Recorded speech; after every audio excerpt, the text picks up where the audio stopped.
Cocoa চাষের নতুন সম্ভাবনা, মাত্র 2 গাছে বাণিজ্যিক সাফল্য।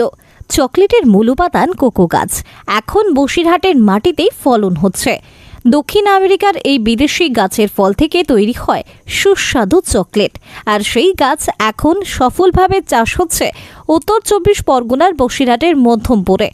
বসুন্ধরা নার্সারির উদ্যোক্তা শাহরুখ ইসলাম জানান, প্রায় 2.5 বছর আগে পরীক্ষামূলকভাবে মাত্র 2টি কোকো গাছ লাগিয়েছিলাম। আশ্চর্যের বিষয়, এখন সেই গাছেই ভালো ফলন হয়েছে এবং আমরা কোকো বিক্রি করছি বাজারে ও অনলাইনে প্রতি কেজি 800 টাকায়। এখন চারা তৈরি করে এই চাষ বড় আকারের করার পরিকল্পনা আছে। প্রতিটি মাঝারি গাছ থেকে 25 থেকে 30 কেজি পর্যন্ত ফল পাওয়া যায়। এই যে ফল, আপনার ফল দেখতে পাচ্ছেন, পরিপক্ক হয়ে গেলে এটা কিন্তু হলুদ হয়ে যায় প্রপার, এবং তার ভিতরে থাকে বিন। এই বিনটা থেকে তৈরি হয় চকলেট, এটাকে বলা হয় কোকোয়া বিন। কতদিন আগে লাগিয়েছিলেন গাছটা? এটা আমরা লাগিয়েছিলাম আজ থেকে প্রায় 2.5 থেকে 3 বছর আগে। 3 বছর পরে আমাদের হারভেস্টিং হচ্ছে। বিগত 1 বছর ধরে, আগের বছর হারভেস্ট করেছিলাম, এবছর হারভেস্ট হচ্ছে এবং প্রচুর পরিমাণে ফলও হচ্ছে আজকের ডেটে। পরিকল্পনা বলতে হ্যাঁ, আমাদের তো অবশ্যই রয়েছে, আমরা তৈরি করার চেষ্টা করব। এবং বেশিরভাগ কি হয়, এই ফলগুলোকে এখান থেকে নিয়ে চলে যায় ব্যাপারী যারা রয়েছে, তারা আমাদের কাছ থেকে কিনে নিয়ে চলে যায়। তারা বিভিন্ন ওয়েতে প্রডিউস করে, যেমন এটাকে শুকিয়ে তারপরে সেটা যে বিনটা তৈরি হয়, বিনটা থেকে গুঁড়ো করেই কিন্তু চকলেট তৈরি হয়, তারপরে এটাকে প্রডিউস করে। হ্যাঁ, আমাদের ব্যাপারীরা রয়েছে যারা, তারা নিয়ে চলে যায় বা আমরা এখান থেকে পাঠিয়ে দিই। এবং সারা বছরই গাছে ফল ধরে।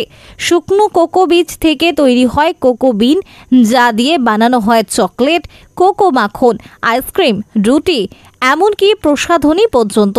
উদ্যোক্তারা মনে করছেন এলাকার আবহাওয়া এবং মাটির গুণাগুণ কোকো চাষের জন্য খুবই উপযুক্ত।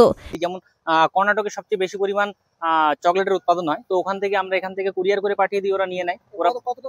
এরা 800 টাকা কেজি রয়েছে। এই যে বিনটা রয়েছে, বিনটা র বিনের, কিন্তু উপরেরটা না, ফলপাটা না, র বিনের কেজি রয়েছে 800 থেকে 1000 টাকা।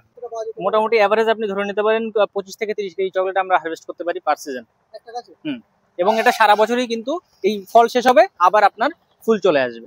সরাসরি রোদ না পেলে এই গাছ ভালো জন্মে, তাই ছায়াযুক্ত স্থান বা ছাদ বাগানেও সহজে লাগানো যায়। শাহরুখ বলেন, 2টি গাছ থেকেই যখন এভাবে বিক্রি হচ্ছে, তখন বড় পরিসরে চাষ করলে কৃষকরা আরও ভালো আয় করতে পারবেন। ভবিষ্যতে এখন থেকে স্থানীয় কোকো বাজার গড়ে তোলার স্বপ্ন দেখছে। চকলেটের গন্ধে এখন বসিরহাটের মাটিতেও লেগেছে মিষ্টি সম্ভাবনার সুবাস। ছোট উদ্যোগ থেকেই শুরু হতে পারে বাংলার কোকো বিপ্লব।